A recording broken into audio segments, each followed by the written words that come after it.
Welcome everyone to our LinkedIn Live today. I'm Bruce Hackfelt. I'm your moderator.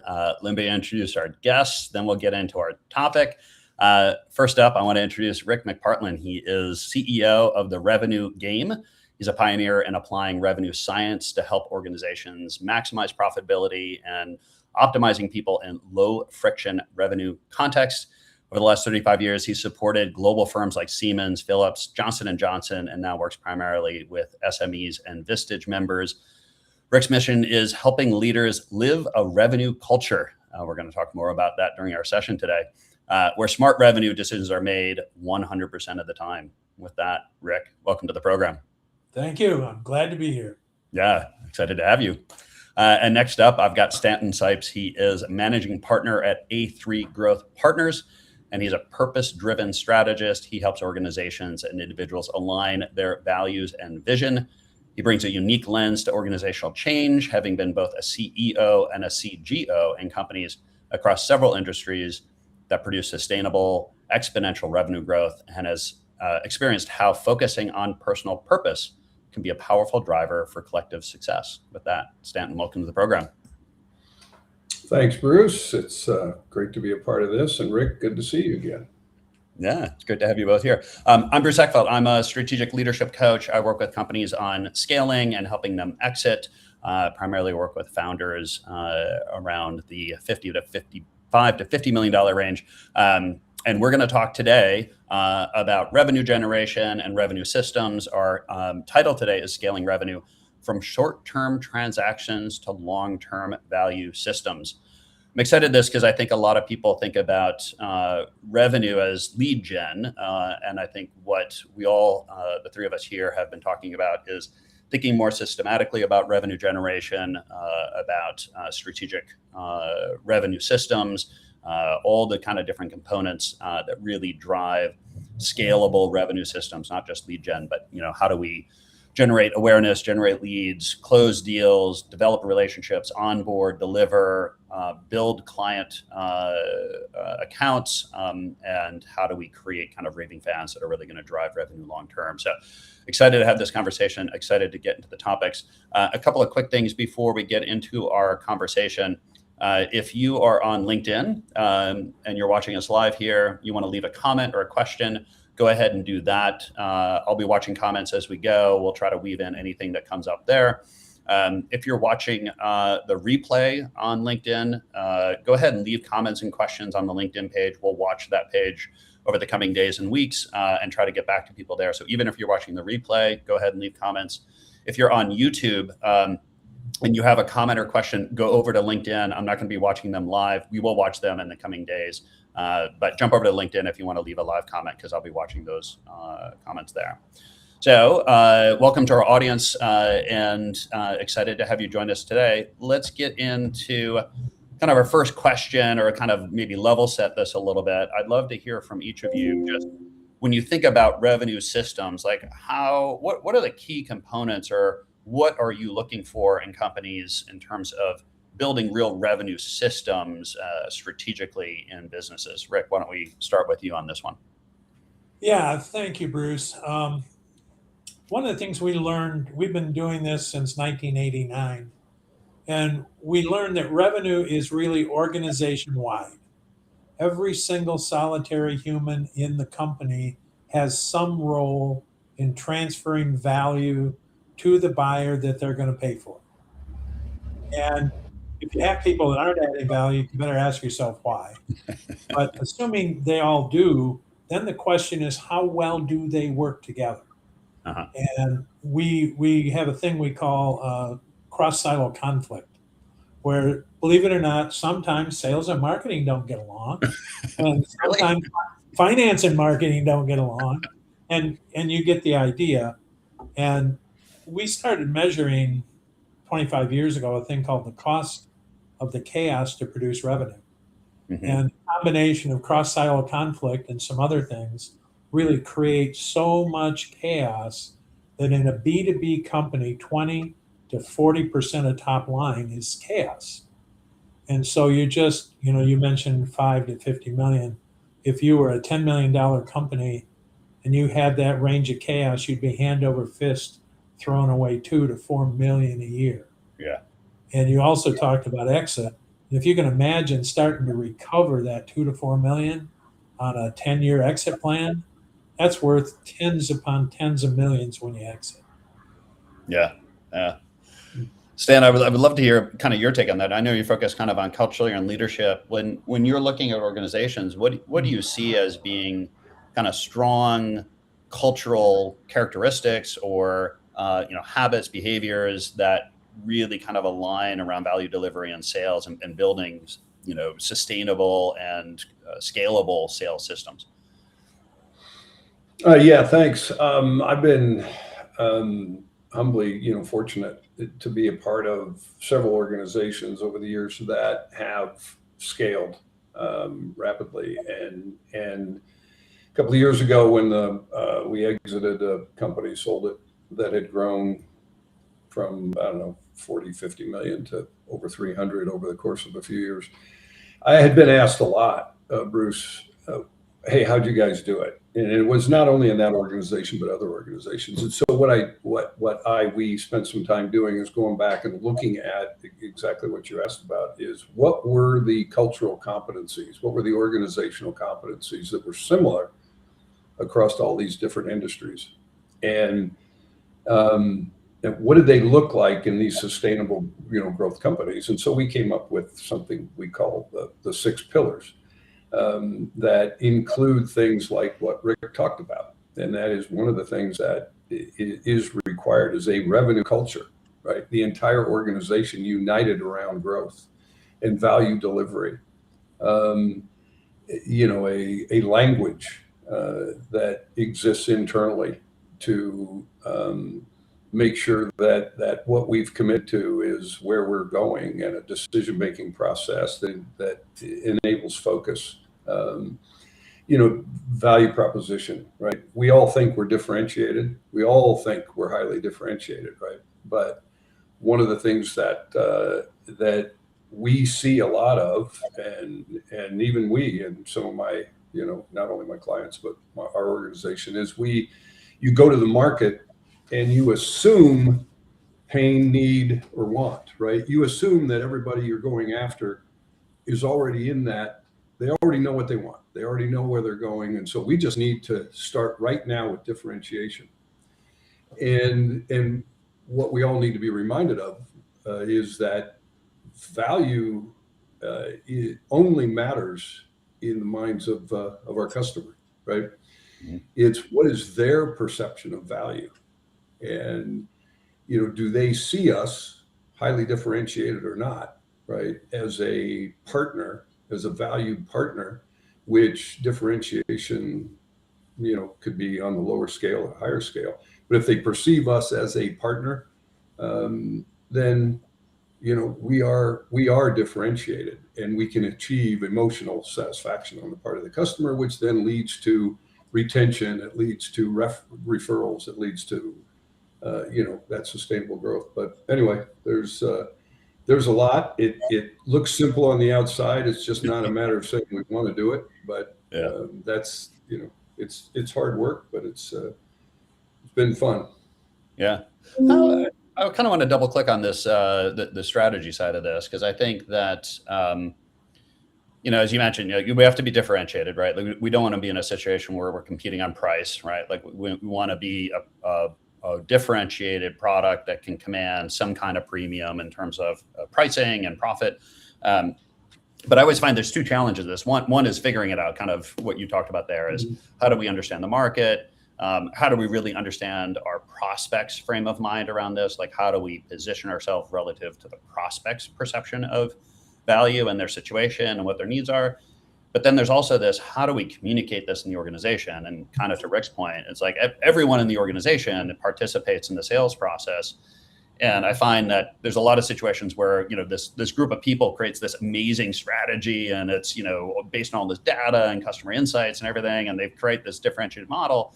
But then the rest of the organization doesn't really understand it or can't communicate it effectively. What are the systems, or what's the process by which you align the organization around this differentiated strategy in terms of communication, but also in terms of actions, like, at the day-to-day, people are going to make choices and do things. How do you make sure they're doing the things that are going to align with that strategy? Are there systems or processes or cultural characteristics that you've seen? Rick, I'd love to hear your kind of take on this one first. Oh, you asked one of my favorite questions. Bruce, one of the things we started doing quite a while ago is there is such a thing as a revenue strategy. And it is your ability to answer and deploy 5 buyer back questions.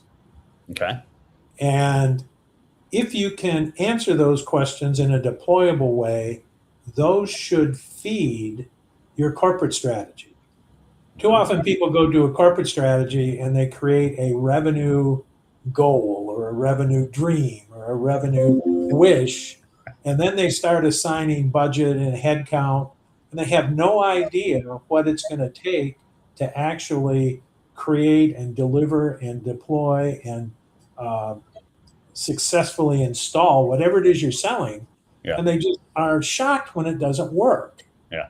And there's 3 levels of, if you're going to make revenue work, you must have a strategy. Mm-hmm. The strategy needs to be supported by, you can call it deployable structure, but it's tools, it's the right people, it's the right software, it's the right systems for supporting execution, which is the 3rd level. Having been a salesperson in big enterprises, we'd show up and they say, here's the cut sheet, this is what we do, go sell some of it. And you didn't know how to do a proposal, you didn't know how to do pricing, the messaging you were making up as you went along, you didn't have support. And today none of that cuts it. You have to have the 5 questions answered, so as Stan said, everybody's on the same page. And that page is created from the buyer's frame of reference. And then you have to have the deployable structure that supports those people in the field executing, whether they're literally in the field in their car or on a plane, or they're on the phone talking, they need that structural support. Yeah. Yeah. Stan, I'm curious what you've seen in your own experiences and the companies you've worked with in terms of kind of how that process gets executed, from a leadership development, communication, education, like structural, like how do you actually manage the kind of cascading of that through the organization effectively? Especially as organizations grow, I always find this is a bit of a challenge. It's easy to do when you're like 20, 30, 40 people. You get to be a couple hundred people, and the organizational complexity becomes quite overwhelming on this. Have you seen anything that works particularly well? Yeah, relentless alignment at the leadership group, right? I mean, everybody in the organization, to Rick's point, the revenue strategy has to start with, the customer's perception of value, right? And so we can have, the greatest messaging we can have, which, by the way, you need to have, right? You need to have consistent messaging. You need to have, your everybody in the organization, from their perspective, should have their elevator pitch, right? We used to always say, every time a person within the organization walks through the door of your organization, they need to feel giddy and proud about what it is they're bringing to the marketplace and what their contribution is. And, I'm a pretty naive chief growth officer. And so I was always able to, and I was blessed to be a part of leadership teams that I was part of several organizations that, hey, we're really smart, we've got a great product, why aren't they coming? Hey, Stan, you're over there in the chief, why aren't they buying? We've got the best, right? And it was because our focus in when we screwed it up, right? We had great messaging, great products, great solutions. Nobody was better than us, but that's how we approached the market. We did not approach the market with respect to what I consider to be the most important part of any revenue generation strategy is discovery. Constant, relentless discovery of where that buyer or that market is with respect to their pain, need, or want. right? We assume when an RFP's out, when we get a hold of somebody and somebody wants to meet, that they've made the decision they're gonna solve a problem, satisfy a want, fill a need, right? And so that's where we start. We start with differentiation. And where we've been able to, and where we've seen organizations be successful, is that's not good enough. We need to, as a culture, be curious about, tell me where you are, tell me what your pain is, tell me why, tell me what's going to happen when you solve it, tell me tell me what you've tried before this. Change is difficult, right? And any organization that's whether you're deciding where to go get coffee or you're buying a multi-million-dollar technology solution, you go through a buying process. Mm-hmm. And the first part of it is awareness of your need, pain, or want, right? And you get to a point where then you start your evaluation. And so as a successful revenue generation strategy, central to that has to be that we never, ever skip the discovery piece. And that's everybody in your organization. Everybody in your organization has to be constantly curious. How do you create that? Leadership has to buy into it. Leadership has to be constantly speaking to that. And it just has to be a central part of your core values, right? So that's, you talked about us being, kind of people and purpose driven.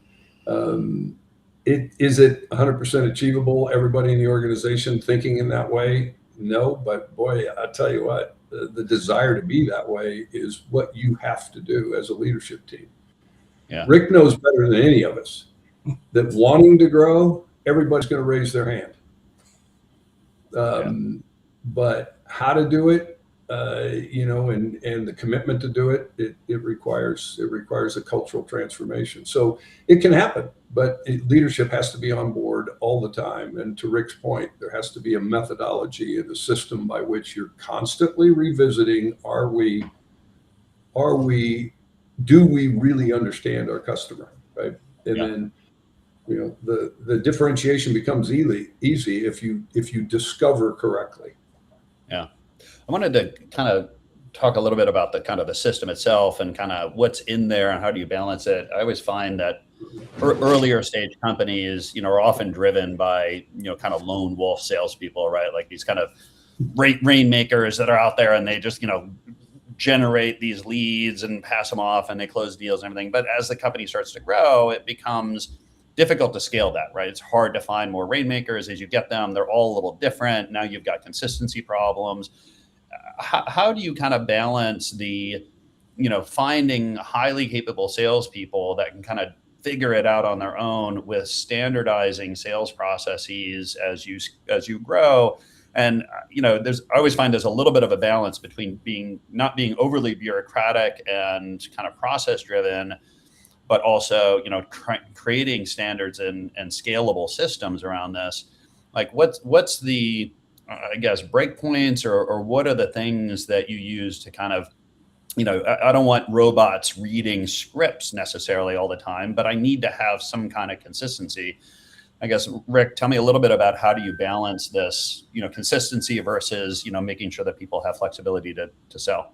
Yeah, that's one of the greatest opportunities for people to create pretty easy new growth is recognizing that question and how to address it. And it really comes from the buyer's world backwards. You mentioned new companies, startups. They typically are selling to a group of buyers that the marketing world calls innovators or early adopters who are looking for that new cool stuff. Mm-hmm. Those people buy in a very specific way. And it's the way you described. They like that salesperson who comes in, asks great questions, teaches them something they don't already know, brings them resources that help them see the world in a different way. And that is about 16% of the market.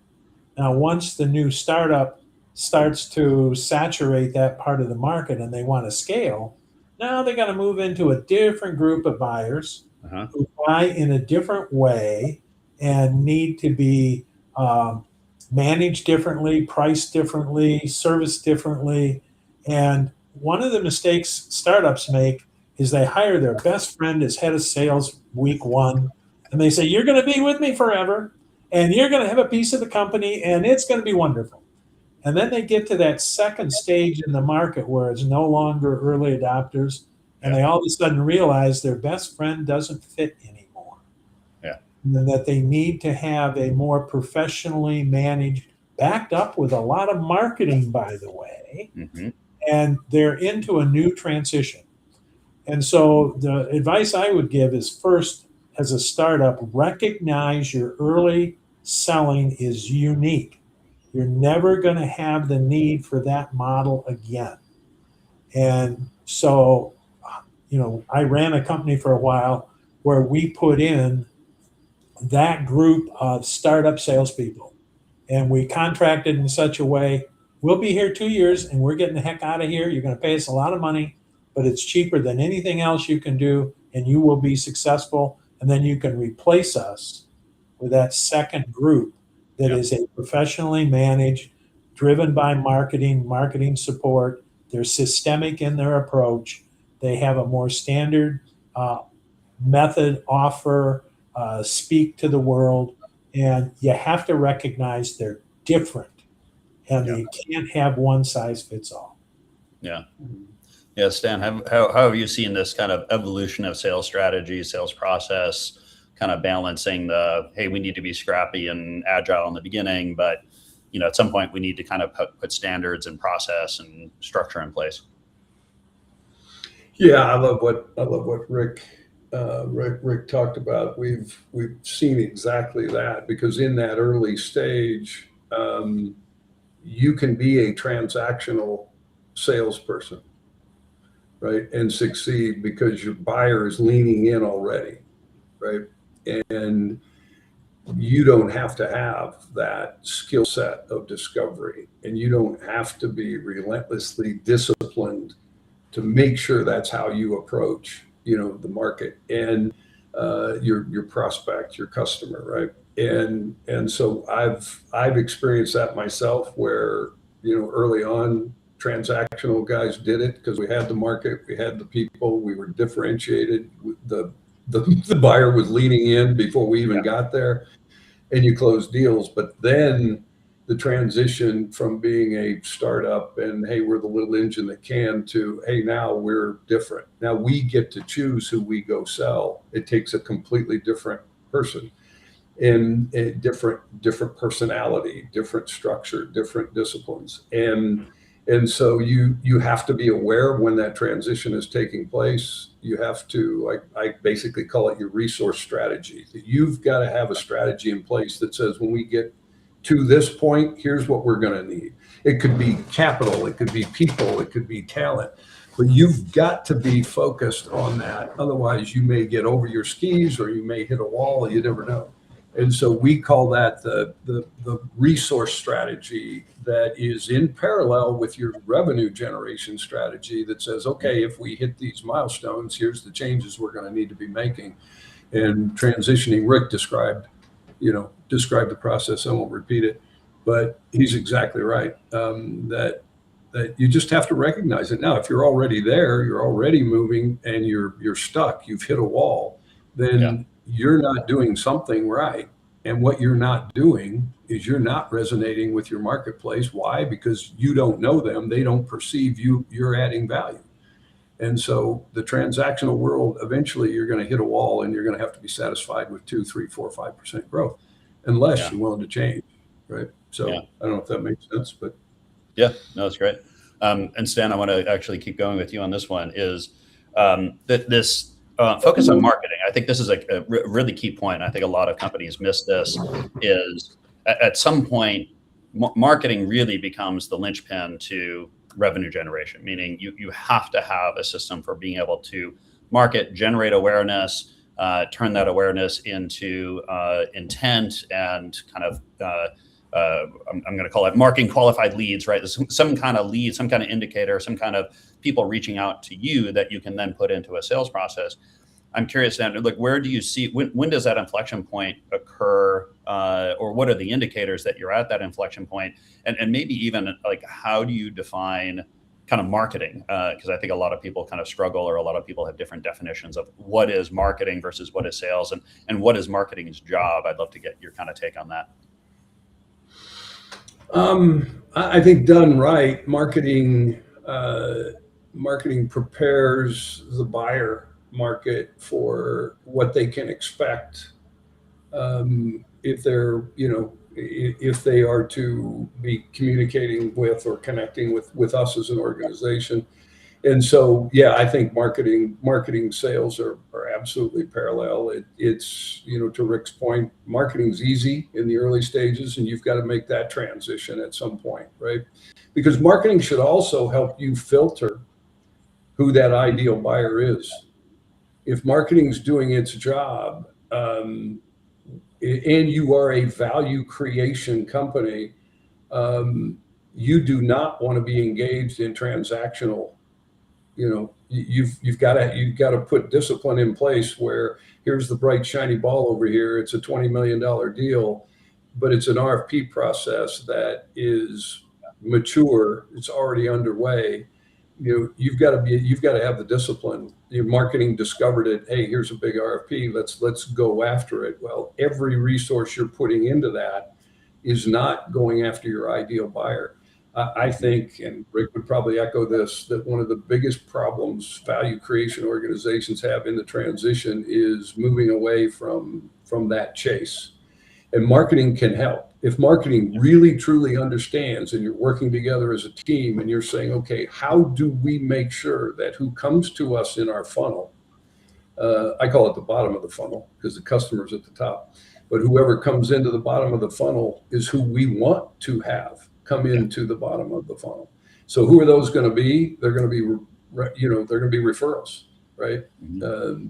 One organization that even when they started up, this is a great example of how do you define who comes to you, is even after they had only built 3 or 4 pools in Southern California, they put out on their marketing, they said, you can't call us unless you've got a referral, unless you know somebody who we've worked with. He had 4 pools. And so people would call him up, want a quote. Everybody wants a quote on a new pool, right? And he'd say, well, who do you know that we've worked with? Well, nobody. He goes, well, then I can't work with you. Yeah. You got to, well, who have you worked with? And so he would give them the name of, 1 or 2 of his people. They would call them, then they'd call him back. Well, he's now defined who's coming to him. Yeah.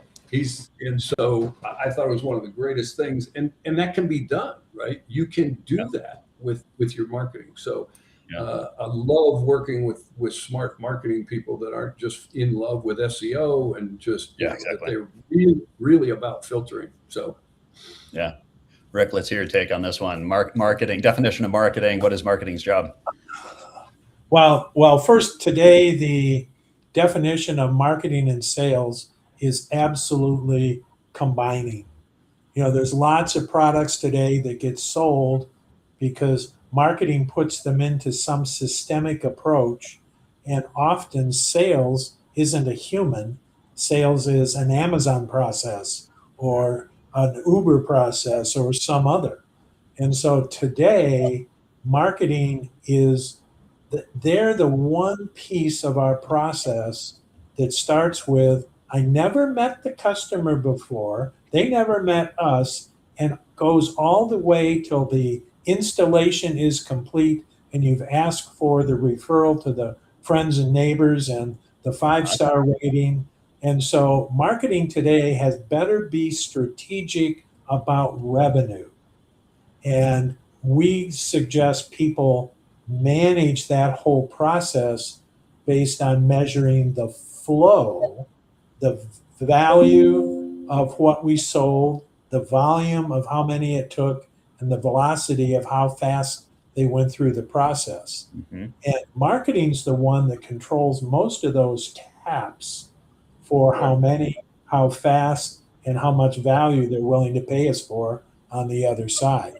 So today, marketing had better be very aware of the customer real journey from they never heard of us till delivery's done and we're all smiling, hopefully, and every step in between. Yes, they need to create leads. Yes, they need to create content. Yes, they need to set expectations, but they are today needing to be very strategic partner to all the other people in the process, sales at the head of the list. Yeah. I love that. So Yeah, I love that. Just as a tale, that I don't care what you're buying, you have awareness, you evaluate, you commit, and document, right, that it's the right that's the right product. Then you start using it, and marketing can and should be a part of that entire flow. You said the flow. One of the things that we've seen successful companies do is they document the sales cycle. They're measuring the sales cycle, and everything they do is about compressing that cycle. So the marketing is a key aspect of that. Excellent. I've got 15 more questions and we could probably go another 2 hours, but we're hitting time here. So, but I want to make sure people have contact information.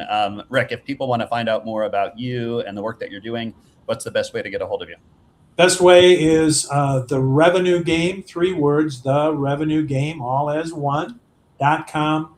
And you'll find us all. We've been here for a long time, so we're all over LinkedIn, the internet.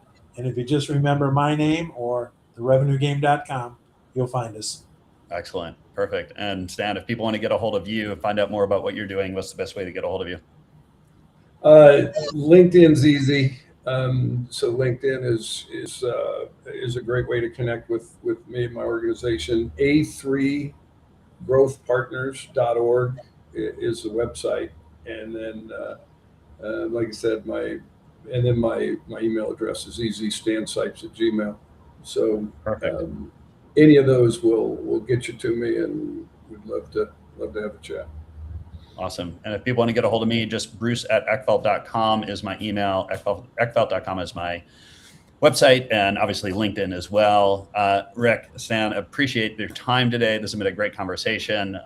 It's really been a pleasure. I really thank you for being part of this today. Thanks, Bruce and Rick. Always good to see you. You always educate me. Thank you.